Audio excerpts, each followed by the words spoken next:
में जब दिया लगाओ और मंदिर में जब दीप प्रज्वलित करो, उस समय पर जब मंदिर में दीप लगाएं और मंदिर में जब दिया प्रज्वलित करें, अगर गोल बाती है तो वो तो दिए के बीच में ही होगी, फूल बाती है तो वो दिए के बीच में होगी। और मान लो अगर लंबी बाती लेकर गए हो, लंबी बाती को लेकर पहुँचे हो, तो अगर दीप लगा रहे हो, कामना रखकर लगा रहे हो कि मेरी ये कामना है, तो वो दीप का बाती का मुख अपनी ओर रखना, पर कोई कामना नहीं। हम भगवान को केवल इसलिए रिझा रहे हैं कि मेरा भोलेनाथ मेरा भंडार भरे और मेरे घर में सुख समृद्धि दे। तो दीप की बाती का मुख भगवान की ओर होना चाहिए कि हमने तेरे भरोसे पर छोड़ दिया।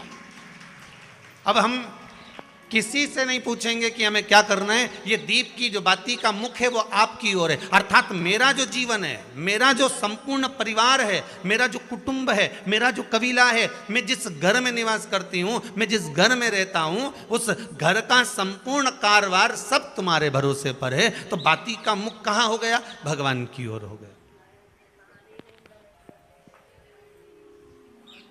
बाती का मुख फिर भगवान की ओर। पर ज़्यादातर लोग दिया जो लगाते हैं ना, वो अपनी ओर बाती करके ही लगाते हैं। मतलब इनकी कामना चलती ही रहती है 24 घंटे। कुछ कुछ कामनाएं इनकी जागरूक रहती है, इनकी कामनाएं निरंतर रहती है। पर उस बाती में जब आप अपना संपूर्ण परिवार, संपूर्ण अपने परिवार का दुकान हो, धंधा हो, व्यापार हो, व्यवसाय हो, चाहे आप जितना भी कार्य कर रहे हो, फैक्ट्रियां चला रहे हो, वो सब अपने भगवान के भरोसे पर दे दिया, भगवान की ओर दे दिया। तो इसका मतलब ये नहीं है कि बाती का मुख भगवान की ओर हो तो तुम भगवान के बिल्कुल करीब में ही बाती का मुख कर लगा दो और भगवान को मालूम पड़े चोट लग जाए, ऐसा भी नहीं। जब भी दिया लगता है, आप बहुत ध्यान देना महाराज, अगर भगवान जिस स्थान पर बैठे हुए हैं, अगर दिया हमको रखना है, भगवान जहाँ विराजमान है, दीप जब भी रखा जाता है भगवान के सामने, तो अपन जहाँ विराजमान है उससे भगवान और अपने बीच में कम से कम 2 बीता की दूरी तो होना ही चाहिए, जिससे भगवान को भी चोट ना लगे, भगवान को भी घात ना लगे।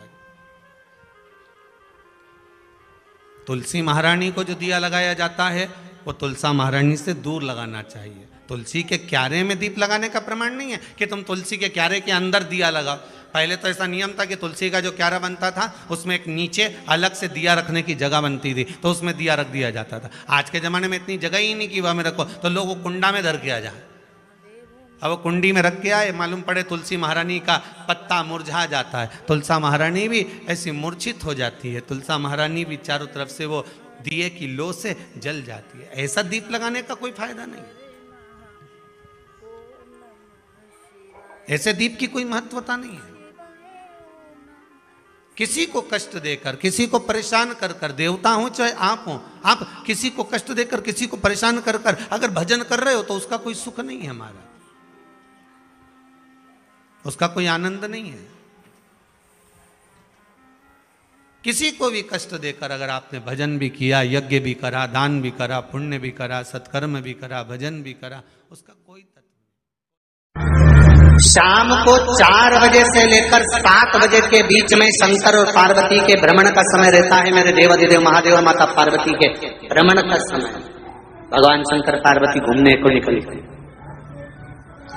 इसलिए हमारा सनातन धर्म कहता है शाम के समय पर माताओं को झाड़ू नहीं लगाना चाहिए, शाम के समय पर माताओं को चूड़ी बिछिया नहीं बदलना चाहिए, शाम के समय पर माताओं को मांग में सिंदूरा नहीं भरना चाहिए, शाम के समय पर माताओं को बाल नहीं बांधना चाहिए, शाम के समय पर माताओं को चौखट पर नहीं बैठना चाहिए। उसका कारण क्या है? क्योंकि पार्वती जी ने भगवान भोलेनाथ जी से कहा था कि तुम मुझे रोज शाम के समय प्रदोष काल में भ्रमण के लिए लेकर जाते हो, मेरे लिए आज्ञा क्या है? शंकर भगवान ने कहा सुनो पार्वती, मंदिर के अंदर नंदी रहता है, जाने वाला यात्री जब मंदिर में मेरा दर्शन करने आता है तो नंदी के कानों में कहकर जाता है कि शिव जी को मेरे यहाँ लेकर आना।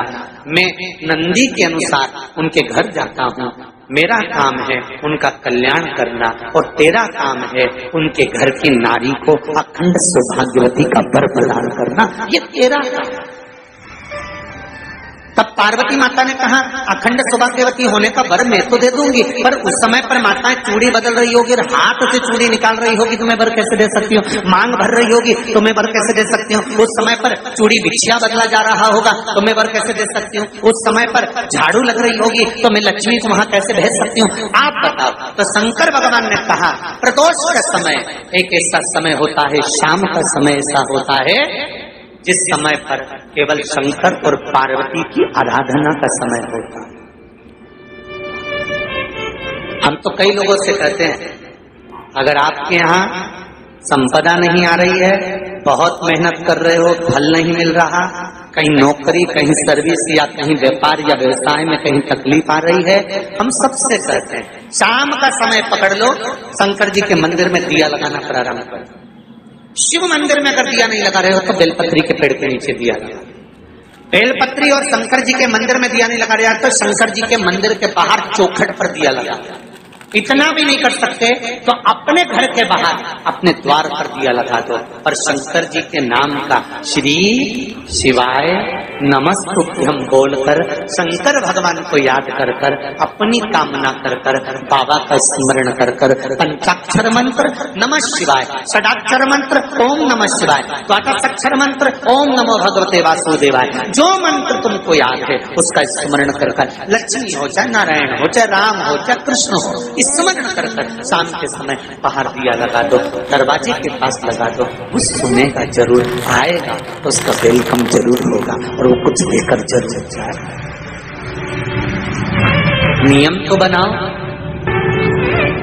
उसकी चौखट पर जाकर कहना होता है।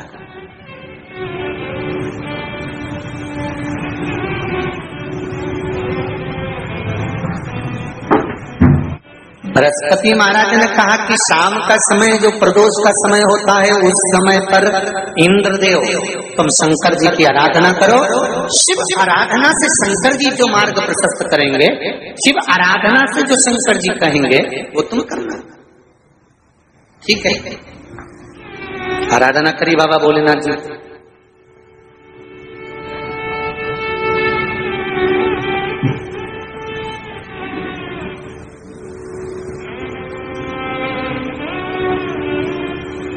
मालूम नहीं था इंद्रदेव को।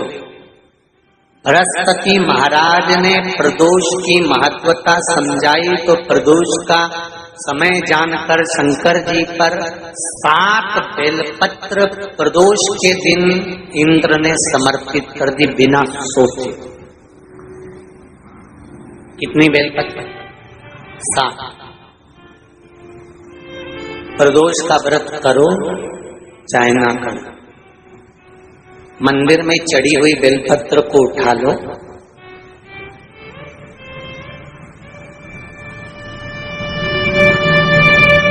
बेलपत्र का ब्रह्म कमल बना लो,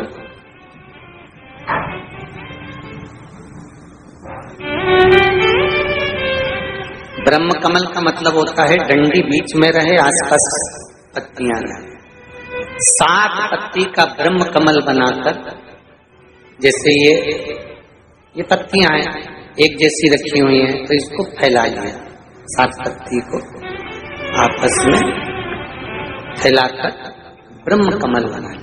प्रदोष का व्रत करें ना करें, जरूरी नहीं है कि वृक्ष से ही पत्ती लेकर आओगे तो ही शंकर जी को चढ़ाओगे। शिव जी पे से चढ़ी हुई उठाकर धोकर ब्रह्म कमल बनाकर बाबा से विनय कर कर, हे प्रभु आज मैं इस काम के लिए जा रहा हूं, बाबा मेरा यह कार्य है, बोलकर श्री शिवाय नमस्तुभ्यम बोलकर शिवलिंग पर समर्पित कर दो। दिन भर के प्रदोष व्रत का फल बाबा एक बेलपत्री समर्पित करने पर ही प्रदान कर देता है। शिव प्रदोष व्रत कर रहे हो उससे बढ़कर कोई प्रसन्नता नहीं, पर नहीं कर रहे तो प्रदोष के दिन या 12 महीने शिवरात्रि आती है। श्री शिवाय नमस्तुभम, हर हर महादेव। कैसे हैं आप सभी लोग? आशा करती हूँ आप सभी बहुत अच्छे होंगे। देखिए, जो भी मेरे चैनल पर पहली भाई बहन पहली बार आए हैं वह मेरे चैनल को सब्सक्राइब कर लें। मेरी वीडियो कैसी लगती है कमेंट में हर हर महादेव लिखना ना भूलें। देखिए आज का उपाय बहुत ही अच्छा उपाय बताया है। प्रदोष काल में अगर आप एक दीप अपने दरवाजे पर लगाते हैं तो धन का आपके यहाँ भंडार भर जाएगा, लक्ष्मी का आगमन होगा।